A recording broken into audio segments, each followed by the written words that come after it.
नमस्कार, मी संजय भोकरे. आपण पाहताय जनप्रवास लाईव्ह.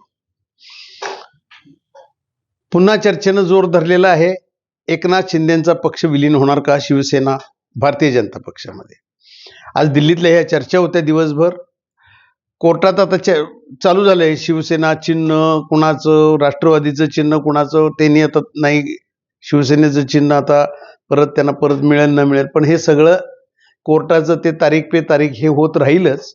परंतु सगळ्यात विश्लेषणाचा मुद्दा असा आहे की एकनाथ शिंदेना काहीही करून मुख्यमंत्री पद हवंय आणि त्याच्यासाठी पक्ष विलीन त्यांनी केला तरच ते तुम्हाला मिळू शकेल, तेही शेवटी.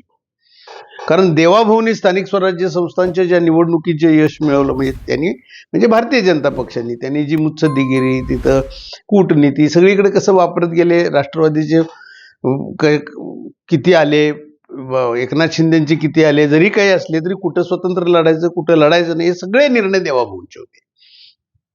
आणि त्यामध्ये एकनाथ शिंदेना सुद्धा बऱ्यापैकी यश मिळाले नाही म्हणता येणार नाही, परंतु म्हणावं तसं यश मिळालेलं नाही. आणि आता मुख्यमंत्री पद तुम्हाला हवं असेल तर तुम्ही तो निर्णय लवकर करा.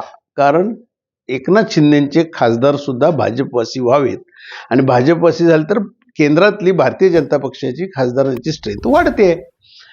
हा मुद्दा चर्चेला आलेला होता, त्याच्यावर चर्चा झाली. एकनाथ शिंदेच्या मंत्र्यांनी बऱ्यापैकी सिग्नल देणारे पण काही मंत्री होते की आपण विलीन केलेला पक्ष बरा, परंतु बहुतेक जणांनी त्यावेळेला नको, आपण आपलं स्वतंत्र अस्तित्व ठेवलेलं बरं. त्यामुळं दोन तट पडले शिवसेनेमध्ये. एकनाथ शिंदेना सुद्धा निर्णय घ्यायचा झाला तर सगळं एकमत पाहिजे, सगळ्या आमदारांची मतं घेतली पाहिजेत. त्यांचे 7 खासदार आहेत. खासदारांच्या मध्ये सुद्धा काही जण नको म्हणतात, काही जण जावं म्हणतात, पण एकनाथ शिंदेना मात्र मुख्यमंत्री पद हवंय. अजूनही त्यांच्या मनात आहे की आपल्याला मुख्यमंत्री पद पाहिजे होतं. कारण लाडक्या बहिणीचं वगैरे हे सगळ्या गोष्टी मी माझ्यामुळे झालेल्या आहेत. ते आता बरेच ते विधायक कामं मी कशी केली काय केली ते सांगतात, परंतु देवाभाऊ आहेत. देवाभाऊंचं अजूनही या राजकारणाकडे पूर्ण लक्ष आहे.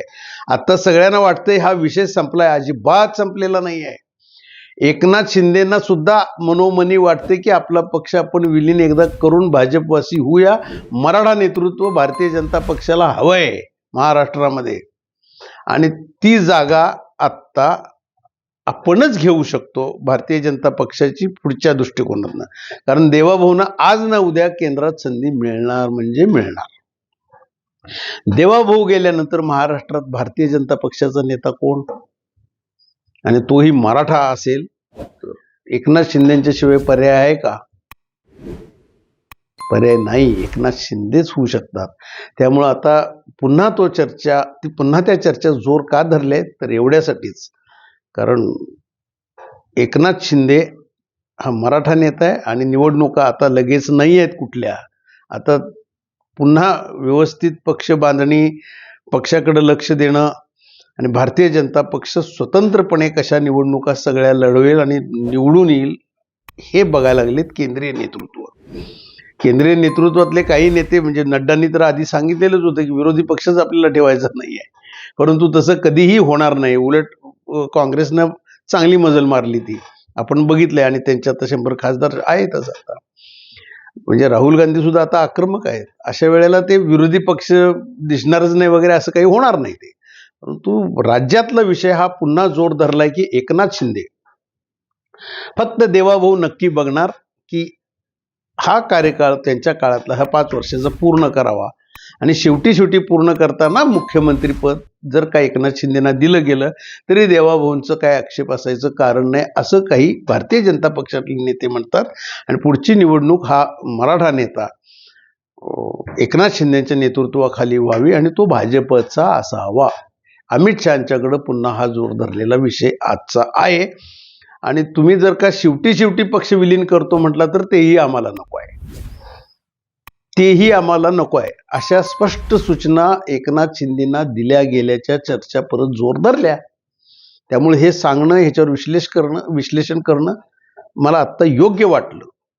आणि जबाबदार एका नेत्यानं मला हे सांगितलं की एकनाथ शिंदे पुन्हा अमित शहांची या दिल्लीत काही दिवसातच भेट घेतील आणि ह्याच्यावर काहीतरी अंतिम निर्णय होईल. कोर्टात धनुष्यबाणाचा निर्णय काय व्हायचा तो होऊ दे तिकडं, परंतु परत पक्ष कसा विलीन करणे आणि भारतीय जनता पक्षाचा नेता म्हणून कसं पुढं येता येईल याच्याकडे एकनाथ शिंदे लक्ष देतील असं ह्या चर्चेनं जोर धरला.